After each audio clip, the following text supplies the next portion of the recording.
All right, next level podcast listeners, we are back, and today I am joined by Nima Khanghahi of Opendoor. Nima, how are you doing, my friend? I'm doing good, man. I'm here in Dallas, Texas, and was looking forward to this, jamming out with you. Yeah, man, I've been looking forward to this as well. You and I put this on the calendar a little while ago, and I'm just excited to kind of have this conversation with you. Number one, because I've gotten to know you a little bit in the last few months since we finally met in person at Inman in Las Vegas. We got the chance to connect there, and we've talked several times since then. And so I've gotten to learn a little bit about you and your career. I thought it would be cool to share that with kind of the rest of the real estate world, if you will, the three people that listen to this podcast. So my thought was like, let's talk a little bit about Nima. And obviously you work for Opendoor, which no agent in the world can ignore at this point. But to me, the story here is Nima, man. Nima, the speaker, if you will. So let's get into that. So tell me first, like how long, when did you go to work for Opendoor officially? So officially May 6th, 2019. So we're in October. Like 5 months? Yeah. So you're like a veteran there with the way that company's growing. That's exactly right. That's how I feel. It does. You know, it's a smaller company, but things move fast, right? Making changes. So I'm learning a lot, growing really quickly. And I know you know these characters as well, like Tyler and Eugene, but those guys are awesome guys, right? So it doesn't really matter. Like, and I'm sure you say this to folks that you are looking to bring onto your team. At the end of the day, right? Systems change, comp plans change, products change, things change. But like, if you've got a good crew with you, you know, that's what you want to, you need a good crew around you to go through things like that. So no doubt about it. That's been the biggest aha for me, aside from like Opendoor being a company that's sort of doing something different in the real estate world. It's real. The biggest win for me has just been being around a group of really smart, really great, like people in general. That's awesome. So let's go backwards a little bit first, Nima. Tell me, what did you do immediately prior to joining Opendoor? Like what had you been doing professionally? Yeah. So without giving you like the full context of what I was doing right before I joined Opendoor, it may not make a whole lot of sense. So I'll try to connect the dots for you super quick so this doesn't get too boring. But I essentially got into the mortgage industry early 2000s. I worked at a brokerage. I worked at some of the big banks. And then in 2010, I got a call from some of the leaders that I had met along the way that had joined Capital One in Dallas, Texas, or I should say Plano, Texas. And Capital One had just acquired a couple banks and they were going to get into the mortgage world even bigger. So a few of those leaders were like, hey, we've got this role. What do you think? We sort of need you to wear multiple hats. Like we want you to do training. We want you to lead a sales team. We want you to help us with IT stuff, process, all that stuff. So I thought, okay, cool. Would love to be a part of that experience and try to build something. So I grew up in the Bay Area, Northern California. That's why I'm a Warriors fan and a 49ers fan. That's okay. I still like you anyways, despite your poor choices. Wait, who's your team? I'm a Raiders fan, brother. Oh, God. Okay. Well, you know, ever since I moved to Dallas, I became more of a Raider fan, but obviously being in the Bay Area, you pick one. Yeah. So yeah, I grew up in the Bay Area. I moved to Dallas in 2010, joined Capital One, was with Capital One for 7 years. So from 2010 to end of 2017, because end of 2017, Capital One made an announcement they're going to exit the mortgage industry. Well, from 2015, 2016, 2017, I was in a role where I was traveling and I was training mortgage sales professionals on how to be a better salesperson, how to close more deals, doing all these things that I had learned along the way. And I had put like training content together, and that started to bleed over to like the realtor world. So I used to go speak at like WCR, Women's Council of Realtors. And so I loved it so much, Kevin, that when Capital One exited the mortgage industry, I was like, crap, what am I going to do? Like I was really enjoying this, going around speaking, training. And I'd always loved like the Tom Ferrys, Gary Vee, Tony Robbins. Like a dream would be to be one of those guys at these different events. Right. I was like, well, why don't I just start my own business? So January 2008, I started I branded myself Nima the Speaker. I started my own business of like speaking. And so you can imagine, Kev, I go to my family and friends and I'm like, all right, I'm going to create this business and it's going to be Nima the Speaker. I'm going to be the business. They're like, so what are you going to do? And I'm like, I'm going to go and speak. Like I'm going to go present. And they're like, what are you going to talk about? So I started creating content, right? I started creating topics that I thought would be relevant to real estate agents and how could I help them? And so social media and building your brand was a big topic. And how can agents start to bridge that gap? How do you use social media more? How do you use Instagram and Facebook and LinkedIn in such a way where it's generating leads for you and you're interacting with your database and all that stuff? So I created content. I started doing old school, knocking on doors and brokerages saying, hey, can I come and speak at your office for free, like your next team meeting? And I got a lot of like, who are you? And like, what do you want to speak to my agents about? Didn't hear back from many of them. And I had a really great mentor who has since passed, but he kind of taught me some like business practices, life lessons. And when I was initially struggling in the mortgage industry, one day I walked by his office and he goes, hey, Nima, come in here. And he goes, do you know how much you're doing? And he's like pumped up. And I don't have a deal on the books. Like I have nothing scheduled to close. And I'm like, Steve, I don't see what I'm doing. Like I'm hustling and I'm doing all the things that you're telling me I should do, like all the activities, but I don't see like business coming. And so he goes, no, but do you see all that you're doing? And I go, yeah, I mean, I'm going to broker tours. I'm going to open houses. I'm doing all the stuff that like loan officers should be doing. He goes, do me a favor. He goes, put your hand out. And I put my hand out with the palm facing up. And he grabs my wrist and he says this to me. He goes, you have been trained and obsessed with asking to get. He flips my hand over with my palm facing down. And he goes, you need to get more obsessed with giving. So what are you going to give to anyone that you're asking to get something from? What are you going to give to them that they're going to get in value? And he goes, I don't want you at all to ask for anything until you've at least given 3 things of value to that person. And I was like, dude, I got no money right now. Like I barely know about the industry. Like what can I possibly give to an agent, right? So like, that could be a whole nother podcast, but my mentor's name is Steve. Steve like rang into my head again last year when I built my Nima the Speaker business. And I'm going around and what am I doing? I'm going around and asking everyone to give to me.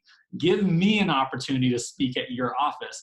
That's not necessarily providing them initial value. So I thought, what could I do? And Gary Vee had been in my ear. And I was like, I'm going to start a podcast. And finally, I was like, that's it. I'm going to start the podcast. And my podcast will be Nima the Speaker Podcast. And the intention will be to interview really great agents, capture their story, because we all have great stories, but no one's really capturing it. I'll capture it, and then I'll post it on Instagram, LinkedIn. I call it elevating others. So I'll elevate others. That's what I'll give to them. Like I'll record their story and I'll highlight them. And, along the way, I'll learn as well. And if I happen to get a speaking gig, awesome. But that wasn't the intention. So I start reaching out to folks. And when you reach out to agents or brokers and you're like, hey, I'd love to interview you, they like jump right like at that. I'm sure right? And so I start interviewing agents, and here's the cool thing that happened. I love these scenarios, win-win-win scenario. I interview the agent, I highlight them, I get to learn about them, and after they got to know me better, they were like, hey, so you should totally come speak at our office. I'll let our broker know. We always want people like that. And when a top agent tells their broker that I should come in and speak, I get in there way faster. It was incredible, right? So I started my podcast and I started getting more speaking opportunities, and all of a sudden title companies started to come to me and go, hey, Nima, what if we did something together and we brought you in and we did an event? How much would you charge for that? And I'm like, Kevin, I was like, I don't know. Like, how do I come up with that number? Right. So I had to figure all that stuff out. Like, what do I charge? And so January of 2019, I started talking to Opendoor. Opendoor reached out and said, hey, look, we realize that we sort of haven't done the best job in connecting with the realtors in the real estate community. And we feel like that's a spot that we need to become better at. And we have this role called Agent Growth Manager here in the central region of the US. What are your thoughts? And oh, by the way, they were like, hey, are you a licensed agent? I'm like, no, I'm not. And they go, ooh, so we sort of need someone to be licensed in this space. And ideally, that's what they wanted. And so, but I had an audience. I had an audience of agents I was speaking to consistently, and they were like, but you've got that. So like that sort of outweighs, not having a license.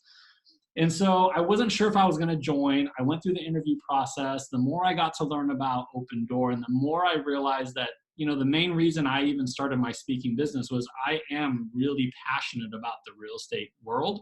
My dad is a realtor in the Bay Area. I had always been working with realtors and helping them get better because I knew that if I got to help them get better, I would get more business back in the mortgage world. So I saw this whole space as an opportunity to join Opendoor and help bridge the gap and educate agents on what the heck is iBuying. And along the way, if I can pass on a few other nuggets about social media and all these other pieces, then, if I can help one agent, two agents do a few more deals, that makes me feel better. So that's kind of how I got here. That's awesome, man. So you've been in Opendoor for a couple of months now, and I'm sure it's been a whirlwind, right? Because that company is just like going through so many changes and growing so fast. I got to imagine your head is just spinning around and around on a daily basis, right? With all of the stuff that's happening there with your company. Yeah, I mean, look, it's no different than any agent that's listening to this, right? Like, at the end of the day, you've got to connect with people and get to know where they are in their life to see if you could potentially help them in real estate. But what happens is all the other crap, right? It's like, I got dry cleaning, I got to make dinner, I got to eat breakfast, I got to work out, I got the kids, I got to pick them up. There's all that noise that comes into your world. So it's the same thing in the corporate world, in an organization like Opendoor. There's so many moving parts that if I just sat here at the office and I'm like, all right, cool, like, oh, we've got that, there's a fire drill there. But my main thing is like out of the office. Like, how can I be with agents, in front of agents, at events? So yes, it's definitely challenging to be part of an organization that's growing so fast and that is changing so many things at one time.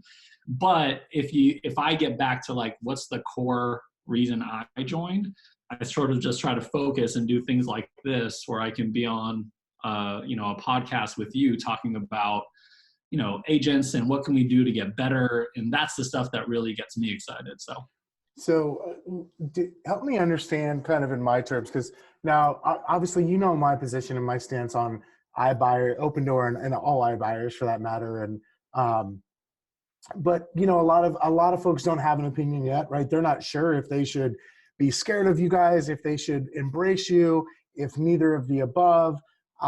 Is the answer tell us first, like, what's your job? Like, when you say, okay, agent growth manager, like, how do you know when Nima is winning at his job for Opendoor? And why is that important to them?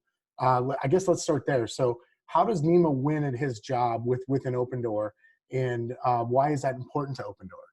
Yeah, so that's a question I think we're still trying to figure out too, because it's very difficult to try to tie any type of agent success we see to what Nima has done, right? Like, the only way I could truly tie it is, for example, if I were to tell every agent, listen to this, to like put in a particular code and I knew specifically, but that's even that isn't really as easy to track. And so realistically, the way that I think about success or winning in this role is emails I get from agents that say things like, oh my God, I just did a deal with Opendoor and it was so easy. Like, that feels like, out of all the social media posts that you see and all the hate that you see, when you get that one email, you're like, Awesome. There's Facebook posts, there's positive Facebook posts, there's positive forums that talk about strategies on how to leverage iBuyers.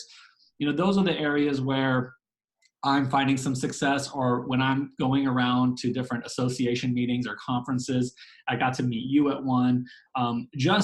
Partnering with different groups of agents that have influence over others, because sometimes it's not me saying it, it's Kevin experiencing it and saying it to the group that everyone starts to believe it. So it's really hard. I don't think I've got a straight answer on what the success look like, but it is these small little instances and moments that we sort of build momentum on. But it's going to take a while, and we have to be patient, because we are in an industry where change, we naturally don't deal with change really well in the real estate space. So It's going to take time to educate, to get agents to even know what the heck this is, to then even go and taste it, and then acquire the taste for it and go, ooh, this feels different. I don't know what this is about, and to come back and try it, right? So we have two challenges here. The first challenge is educate so that you feel comfortable to even try this thing.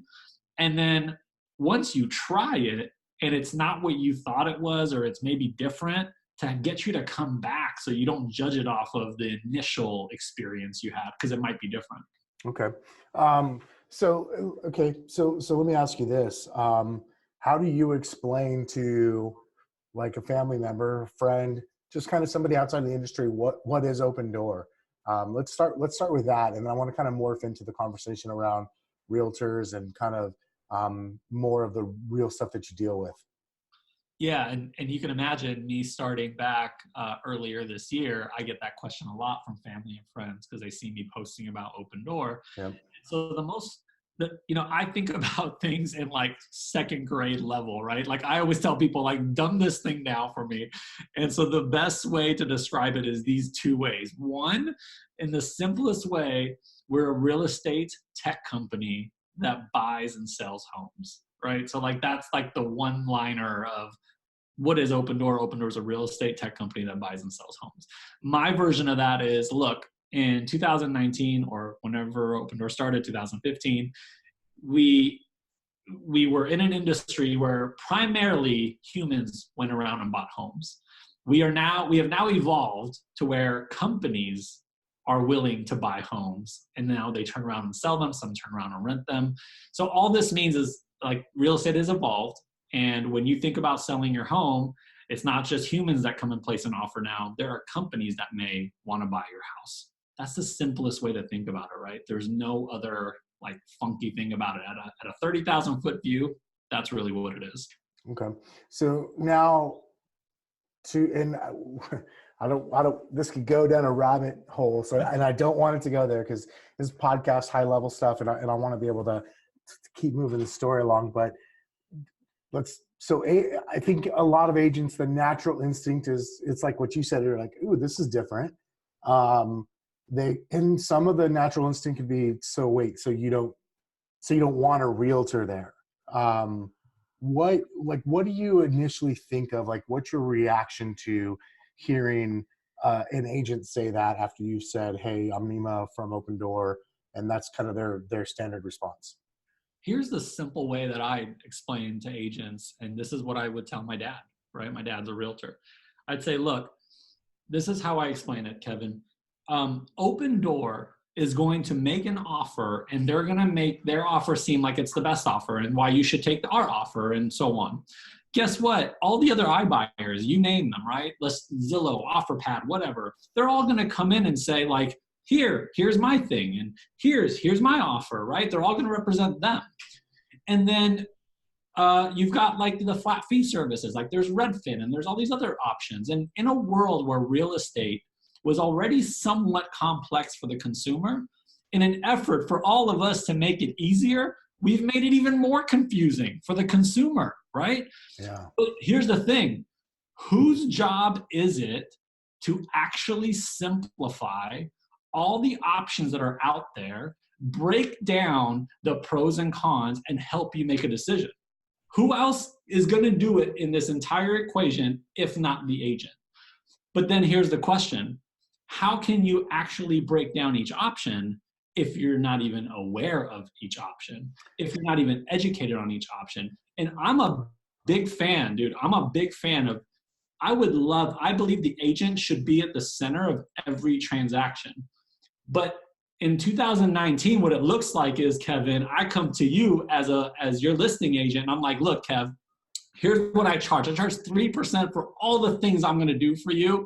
And this is probably going to get you top dollar. It's going to require some effort, may take some time, but that's what I do. And I kill it. And that's my presentation. And then I'd go, hey, look, but we're also in 2019. I'm going to also bring you several cash offers.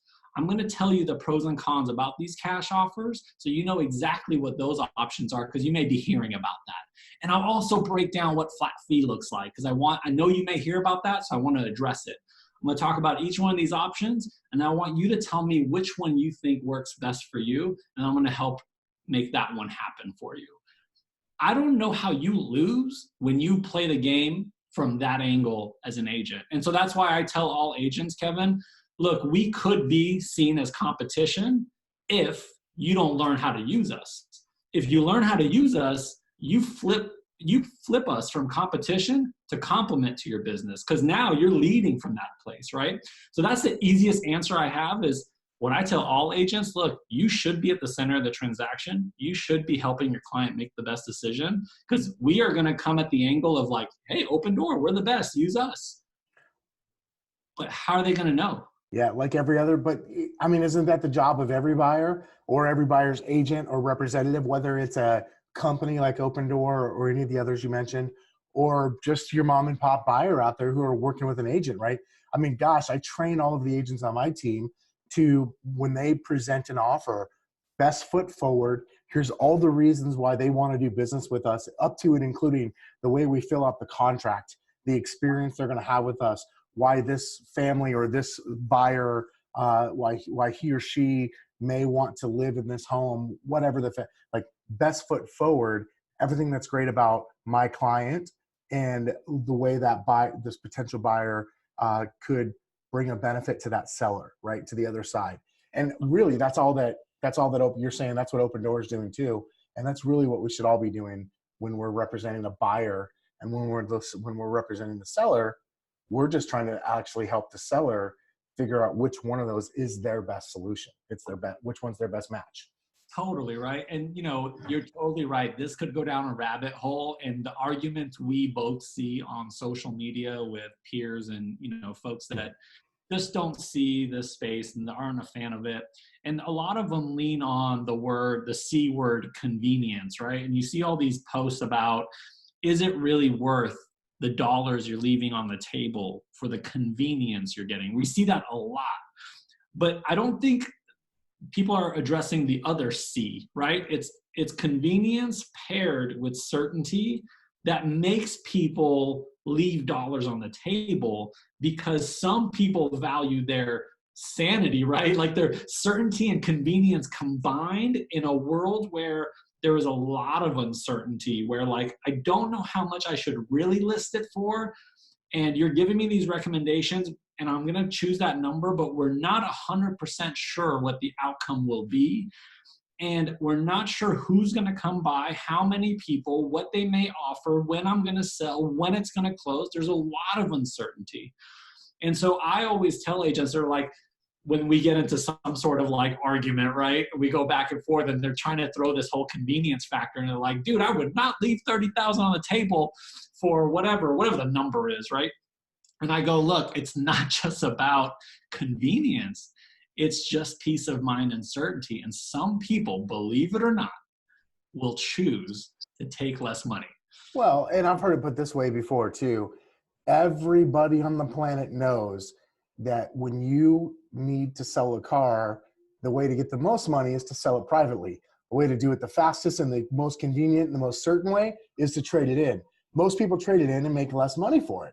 And that's just the way people behave, because that is a certainty. That's something that it's not just convenience, but convenience and certainty that they get from doing that. And I know we're talking about bigger dollars in a lot of cases with these houses, but the reality is who are I guess I feel like, who are we to decide what is the right thing for our clients? We're there to advise them so they can make the decision on what's best for them, not us. Because sometimes the convenience and the certainty is much more important than that third C, cash, right? So like, it really is. Yeah. No, I mean, you're spot on, right? Look, I'm in the same position myself right now. Here's like personal information I can share with you about me and my life currently. I just closed on a house. I got engaged recently, and my girlfriend had a home, now a fiance. So I've been living in that house. You know, I consider it mine now too. We've been paying on it together. We finally decided to buy a house. So we bought a new house. She's been in the camp of like, we should sell our existing house. And I'm in the camp of like, no, we should keep this and rent it. Like where we are right now, it's booming in North Dallas. And so we went back and forth. I finally convinced her, let's rent this place, right? And every little hurdle that has come along with renting it, she's been like, oh my God, see, we should have sold this place. And I a couple times thought, man, I might take that quick cash offer from like Opendoor and not have to deal with like listing it, because I just don't want to go through all that. Now, I had it, by the way, I use an incredible agent here locally to get my current home. And let's also address this. I found the home that I wanted to buy, right? All I did was hit up this agent and say, Judy, can I come and see this house and this house? She showed us those two houses. We wrote an offer on one of them, but I'm not paying my agent to go show me homes.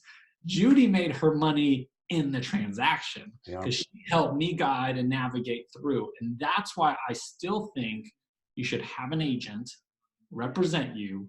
Even if you're working with us, I'm still a big fan of the agent being involved. I just think more agents need to actually embrace this so that they don't deter or make a client go the opposite route if a client really does want to buy an Opendoor home or sell to Opendoor. Awesome. Yeah, man. I think that's totally true. And the truth is, you and I could probably talk about this for hours and hours and hours. You do professionally talk about this for hours and hours and hours a day. And, you know, I think what's important and why I wanted to have you on the podcast is just really more exposure. We've had a few other people on talking about iBuyers, but you were the first person. Actually, not Tyler was. I was able to interview Tyler on one of the first, maybe second or third podcasts I'd recorded, talking about this. And you know, the reality is even if I didn't like Opendoor or the iBuyer, if you will, as a whole, and no matter what the personal feelings are of the listeners of this show, you guys are here. It's a reality. It's not something that might happen. It's a reality. It's here. And to your point earlier, I think what we can do best is understand it so that way we can be better service to our clients, and really even take it another step further, because I am a capitalist, learn how to use that as a tool in my arsenal, in what I offer the people I do business with. And so as agents, that's really what I want folks to understand, is that you guys are here. You're not, I don't think you're the big bad wolf. Whether or not someone else thinks that's up to them. But the reality is you can really be a resource. And I want people to realize that and to learn that there are options to help, leverage what you guys are doing. Yeah, no, I appreciate it, by the way, because having people like yourself who are open to also learning and then trying to consistently bring value to the community, I think is the only way we can all operate. And I actually applaud the fact that Opendoor recognized that there was a weakness that they had and they're trying to make it better, right? They realized that their core business was the consumer coming to them and maybe asking for an offer and wanting to buy a home direct. But they also recognize along the way that, look, the agents are a really important part of this community and they have a lot of influence in this space, as they should, because they've been educated and they've done this so many times. We should find a way to work with them, because that's really where I think we're going to see some traction. Now, we're going to get a subset of business anyways, and some of those people would go direct no matter what, because you're going to have a subset of the consumer that just is going to look for that. But there's such a big group right now that still believes in having an agent. And like I said earlier, I do as well. And so I just think the consumer misses out if the agent isn't educated. And I don't think that's the right answer. Yeah, no, I think you nailed it there, man. So, Nima, I really appreciate that. I've got one more question for you that I like to wrap up with. And then, before I do that, I want to, if you've got anything that you want to share, anything that's on your mind that we should make sure we hit on before we do that, I want to give you the chance now. And then I'm gonna kind of hit you with a curveball because just that's how I like to end the show. I love it. No, man. I mean, if anyone's listening to this, look, go to opendoor.com/agents. So opendoor.com/agents. There's tons of resources there. You can always reach out to us as well and email us at agents@opendoor.com. You'll always get a response from us and our team. So if you have questions or you're just wondering things, or you simply just want to chat through a scenario or talk to us about, how to implement this, don't hesitate to reach out. That's what we're. And where do people find you on social? So social, for me, it would be Nima the Speaker. So on LinkedIn, Facebook, Instagram, Nima the Speaker, you could find me directly, and I put a ton of content out. And then obviously Opendoor as well. You can find on any of those platforms. Awesome. So, all right, dude, because I know you've spent your time speaking in front of people, helping them to sell more and just kind of do more in life. What are your top 3 pieces of advice for just sort of kicking more ass? Like, doesn't matter. It could be work, could be home life, personal, doesn't matter. But top 3 pieces of advice for just sort of having a better life, having a better business, having better relationships, whatever that sounds like to you. Yeah, so top 3. Okay, let me boil it down. I would say, so I think we all have to be right within first, right? So I think it all starts with you as sort of the whole oxygen mask thing on the airplane. We got to take care of ourselves before we can take care of everybody else. So getting yourself right, meaning your mindset, you're being grateful. Like, I have a grateful journal. I've had it for 3 years. It's got a quote at the top. I write 3 things I'm grateful for every morning, 3 things that I wish with 3 things that would make today great. And I have an affirmation that I write down. And then in the evening, I finish it with, there's 3 questions that say, what were 3 things that were great that happened today? And what could I have done better? So I start every morning with that. Yes, there are mornings I miss, but after 3 years, I've consistently kind of trained myself to get up and think about the things that are most important to me and what really matters. And so that's really always put me in the right mindset. So I would say having some gratitude and having some sort of morning routine has sort of gotten me ready. And then I think it's about always reminding myself and, those of you that are listening to this, how can you give? How can you add value? Giving isn't always about just money. Giving could be your time. You can smile at people. You can give compliments. There's so many different ways to give, but we often think about really big things, we think we're going to go contribute at a soup kitchen during Thanksgiving. And when in fact, that's not when they need your help. They need it on a random Tuesday in June. And so I think it's about being grateful, getting your mind right, giving to others. And then, I'm a pretty positive person. I think positive intent, we need more of that in this world. Nobody knows what anybody else is going through. And so I had a coach or a mentor that once told me this because I had some road rage. And he said, look, if you don't really know what's going on, and if a car cut you off, if you're going to make up a reason, then make up a reason that's going to serve you, right? So let's assume they have explosive diarrhea. Let's assume they're having a baby. If you don't know, make up a reason that's going to make you feel better rather than worse. Because at the end of the day, you're still making up a reason. So I think being grateful, getting your mind right, giving to others, and then lastly, positive intent. Those would be the 3 things I would land on. Awesome, man. Well, hey, Nima, I appreciate you taking the time out of your busy schedule today to come and chat with us. And thanks a ton, man. All right, brother. I enjoyed it. All right, Next Level Agent listeners, we will be back again soon with another podcast episode.